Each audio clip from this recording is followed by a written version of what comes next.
Hello friends, कैसे आप सब। तो डियर, आज के क्लास में हम लोग झारखंड जीके का नया टॉपिक डिस्कस करेंगे। इससे पहले हम लोग डिस्कस किए थे मानकी मुंडा शासन व्यवस्था, और आज के क्लास में हम लोग डिस्कस करने वाले हैं मांझी प्रगना शासन व्यवस्था। तो चलिए बिना टाइम वेस्ट किए हम लोग स्टार्ट करते हैं आज का सेशन। पहला क्वेश्चन देखिए कि झारखंड के किस प्रमुख जनजातियों में मांझी प्रगना शासन व्यवस्था पाया जाता है। संथाल, मुंडा, उरांव और हो। तो आंसर क्या होगा इसका, तो याद रखिएगा इसका आंसर हो जाएगा आपका आंसर ए, संथाल हो जाएगा।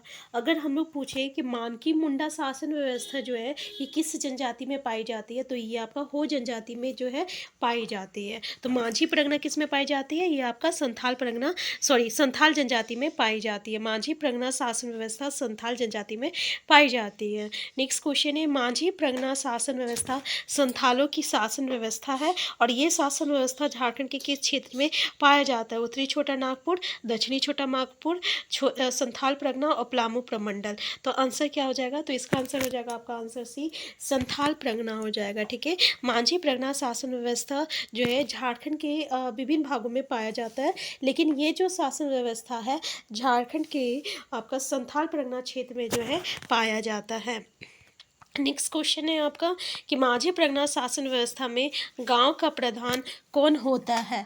तो देखिए, मांझी, प्राणिक, प्रेगनत और गोराइत। आंसर क्या हो जाएगा, तो इसका आंसर हो जाएगा मांझी शासन व्यवस्था में गांव का जो प्रधान होता है ना, उसको हम लोग क्या कहते हैं, मांझी कहते हैं। ठीक है, नेक्स्ट क्वेश्चन है आपका, मांझी शासन व्यवस्था में निम्न में से किसी गांव का प्रशासनिक, व्यवसायिक तथा लगान लेने का अधिकार है। मांझी को, या प्राणिक को, या गोराइत को, या भगदो प्रजा को। आंसर क्या हो जाएगा, आपका आंसर ए हो जाएगा, मांझी को। नेक्स्ट क्वेश्चन है, मांझी परगना शासन व्यवस्था में मांझी से ऊपर की संस्था देश मांझी या मोड़े मांझी है, जो लगभग कितने गांव के मांझियों से मिलाकर बनता है। 5 से 10 गांव, 10 से 20 गांव, 5 से 12 गांव, या 5 से 8 गांव। तो आंसर क्या हो जाएगा, आपका आंसर डी हो जाएगा, 5 से 8 गांव। नेक्स्ट क्वेश्चन है कि मांझी परगना शासन व्यवस्था में मांझी से ऊपर की संस्था। नेक्स्ट क्वेश्चन है आपका, मांझी परगना शासन व्यवस्था में देश मांझी के ऊपर की संस्था को किस नाम से जाना जाता है, जो 12 से 20 गांव को मिलाकर बनता है। ठीक है, इससे पहले हम लोग क्या देखे थे कि 5 से 8 गांव को मिलाकर जो है आपका बनता था, क्या बनता था। तो देखिए, इससे पहले हम लोग क्या देखें कि 5 से 8 गांव को मिलाकर जो संस्था बनी जाती थी आपका मांझी परगना शासन व्यवस्था में, उसको हम लोग क्या कहते थे, तो आपका देश मांझी और या मोड़े मांझी कहते थे, जो कि 5 से 8 गांव को मिलाकर बनता था। यहाँ पे देखिए 12 से 20 गांव को अगर हम लोग मिलाते हैं तो कौन सा संस्था बनती है, तो ये आपका प्रेगनत बनती है। ठीक है, आंसर बी हो जाएगा। नेक्स्ट क्वेश्चन है कि मांझी परगना शासन व्यवस्था में ये ग्राम सभा का प्रमुख सदस्य है, इन्हें उप मांझी का दर्जा प्राप्त है। मांझी की अनुपस्थिति में ये मांझी का काम देखता है। ये कथन निम्न में से किसके लिए कहा गया है। प्राणिक, देश मांझी, जोग मांझी और नायके। तो देखिए आंसर क्या हो जाएगा इसका, तो इसका आंसर हो जाएगा आपका प्राणिक। फिर से इसको समझने की कोशिश कीजिए कि क्वेश्चन क्या बोल रहा है कि मांझी परगना शासन अवस्था में ये ग्राम सभा का जो रहता है ना प्रमुख सदस्य होता है, और इन्हें उप मांझी का दर्जा जो है, यानी उप मांझी हम लोग का दर्जा प्राप्त है। और मांझी की अनुपस्थिति में, मतलब जब मांझी नहीं रहता है तो ये मांझी का खास काम देखता है। जैसे कि आपका प्रेसिडेंट नहीं रहता तो वाइस प्रेसिडेंट देखता है, तो इसी तरीके से ये जो प्राणिक जो होता है ना, अगर मांझी नहीं रहता है तो ये जो रहता है मांझी का काम करता है, यानी उप मांझी का दर्जा जो रहता है आपको इसको प्राप्त होता है, प्राणिक को। तो नेक्स्ट क्वेश्चन है आपका कि मांझी परगना शासन व्यवस्था में गुड़ाइत निम्न में से किसका सचिव का काम करता है। प्रेग्नेत, देश मांझी, मांझी और प्राणिक। आंसर क्या हो जाएगा, तो याद रखिएगा आंसर सी हो जाएगा, मांझी हो जाएगा। नेक्स्ट क्वेश्चन है, जोग मांझी निम्न में से किसका उप सचिव है, जो मांझी के कहने पर गांव की बैठकी करने के लिए ग्रामीणों को सूचित करता है। गुड़ाइत, मांझी, जोग, प्राणिक और भगदो प्रजा। आंसर क्या हो जाएगा, इसका आंसर हो जाएगा आपका आंसर बी हो जाएगा, मांझी हो जाएगा। नेक्स्ट क्वेश्चन है, मांझी परगना शासन अवस्था में गांव के शादी विवाह का हिसाब हिसाब किताब निम्न में से किसके पास रहता है? नायके, भगदो प्रजा, जोग प्राणिक और जोग मांझी। तो आंसर क्या होगा आपका? आंसर डी हो जाएगा, जोग मांझी हो जाएगा। देखिए, मांझी प्रज्ञा शासन व्यवस्था में गांव के शादी और विवाह का जो हिसाब किताब रहता है किसके पास होता है? जोग मांझी के पास होता है। आंसर क्या हो जाएगा? आंसर डी हो जाएगा। नेक्स्ट क्वेश्चन है, मांझी प्रज्ञा शासन व्यवस्था में जोग प्राणिक उपजोग मांझी है जो किसकी अनुपस्थिति में जोग प्राणिक का कार्यभार संभालता है? प्राणिक, जोग मांझी, भगदो प्रजा, नायके। तो आंसर क्या हो जाएगा? आंसर बी हो जाएगा आपका, जोग मांझी हो जाएगा। नेक्स्ट क्वेश्चन है, मांझी प्रज्ञा शासन व्यवस्था में निम्न कथन किसके लिए कहा गया है कि गांव के प्रमुख सज्जन है जो गांव के प्रत्येक मामले में विचार विमर्श के लिए सभा में उपस्थित रहते हैं? गोड़ाई, जोग मांझी, जोग प्राणिक और भगदो प्रजा। तो आंसर क्या हो जाएगा? आंसर हो जाएगा आपका आंसर डी, भगदो प्रजा हो जाएगा। ठीक है, क्वेश्चन को फिर से देखिए क्योंकि यहाँ पे 3-4 जो क्वेश्चन है ना उसमें सिमिलरिटी देखने को मिल रहा, तो यहाँ पे अच्छे से समझने की कोशिश कीजिए। क्या बोल रहा है कि मांझी प्रज्ञा शासन व्यवस्था में निम्न कथन किसके लिए कहा गया है कि ये गांव का प्रमुख सज्जन है जो गांव के प्रत्येक मामले में विचार विमर्श के लिए सभा में उपस्थित रहते हैं। मतलब समझ में आ गया कि गांव का जो मेन आदमी है ना, जो अगर गांव में कोई भी मतलब चीज़ अगर होता है, यानी कोई भी अगर मतलब कि किसी भी चीज़ को लेकर जो विचार विमर्श किया जाता है तो उसमें सभा में जो रहता है इसकी उपस्थिति अनिवार्य रहता है। ठीक है, तो आंसर क्या हो जाएगा आपका? आंसर डी हो जाएगा आपका, भगदो प्रजा हो जाएगा। ठीक है, नेक्स्ट क्वेश्चन है कि मांझी प्रज्ञा शासन व्यवस्था में ये एक संगठनात्मक प्रमुख होता है जो ग्रामीणों की बाहरी हमलों से सुरक्षा करता है?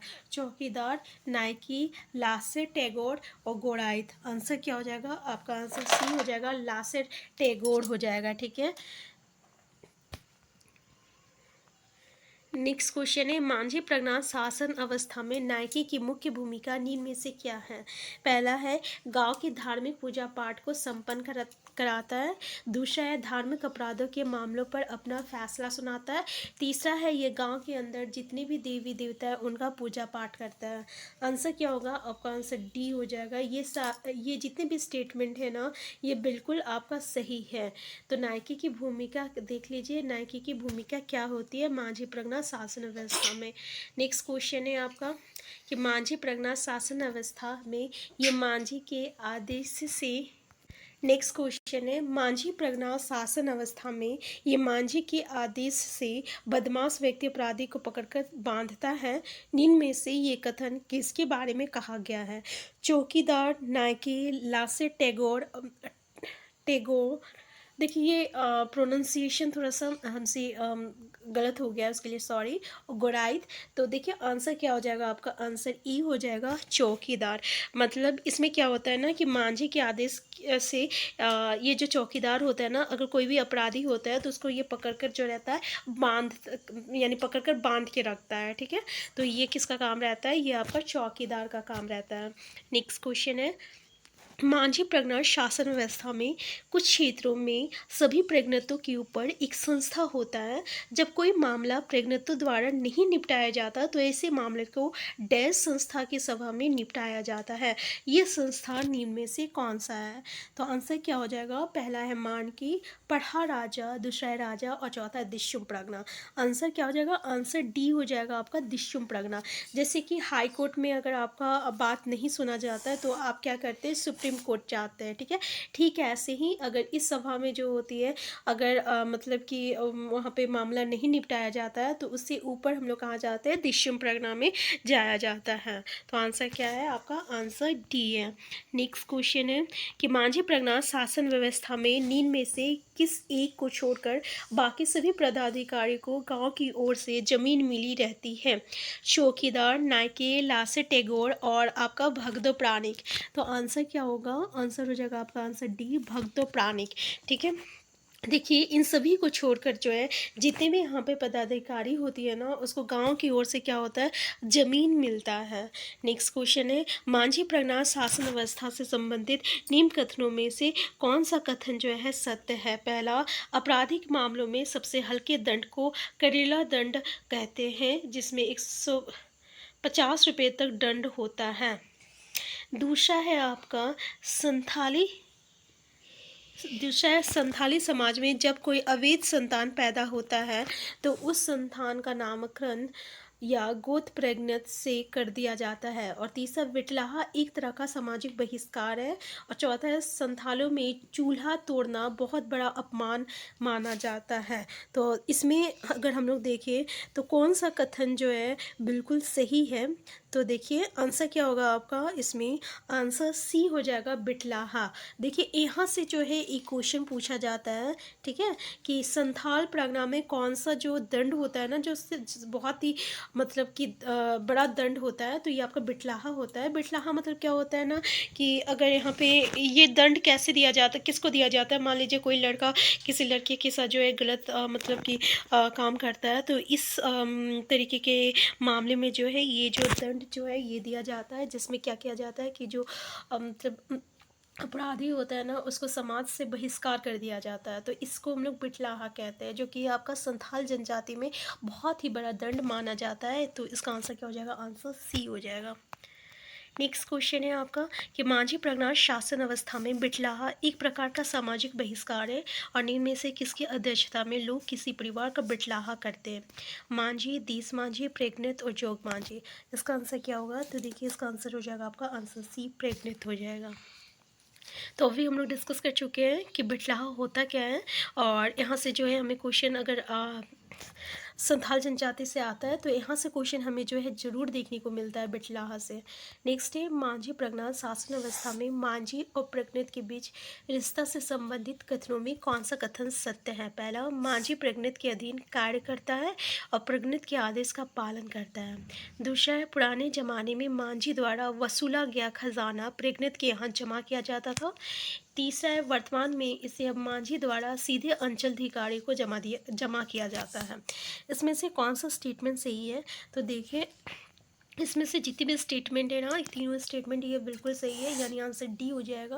क्वेश्चन फिर से एक बार हम लोग देखते हैं कि क्या बोल रहा, कि मांझी प्रज्ञा शासन अवस्था में मांझी और प्रज्ञित के बीच रिश्ता से संबंधित कर, यानी इन दोनों के बीच में क्या रिश्ता है, तो मांझी प्रज्ञित के अधीन कार्य करता है, ठीक है, यानी मांझी जो है प्रज्ञित के अधीन काम करता है और प्रज्ञित के आदेश का पालन करता है। दूसरा है पुराने ज़माने में मांझी द्वारा वसूला गया जो भी खजाना होता था वो प्रज्ञित के यहाँ भी यहाँ जमा किया जाता था। और तीसरा में बोल रहा है कि अब यहाँ नहीं जमा करके कहाँ दिया जाता है, जमा होता है, तो अंचल अधिकारी को जमा किया जाता है सॉरी। तो ये था हम लोगों का आज का सेशन, जिसमें हम लोग डिस्कस किए हैं मांझी प्रज्ञा शासन अवस्था। तो आज का क्लास हमें यहीं तक रखते हैं। नेक्स्ट क्लास में हम लोग नेक्स्ट टॉपिक को डिस्कस करेंगे। अगर आप चैनल में नए हैं सबसे पहले चैनल को सब्सक्राइब कर लीजिएगा। वीडियो हेल्पफुल होगा तो लाइक शेयर करना मत भूलिएगा। अगर कोई भी क्वेरीज होगा तो कमेंट बॉक्स में ज़रूर बताइएगा। हम फिर मिलते हैं नेक्स्ट क्लास में। Thank you.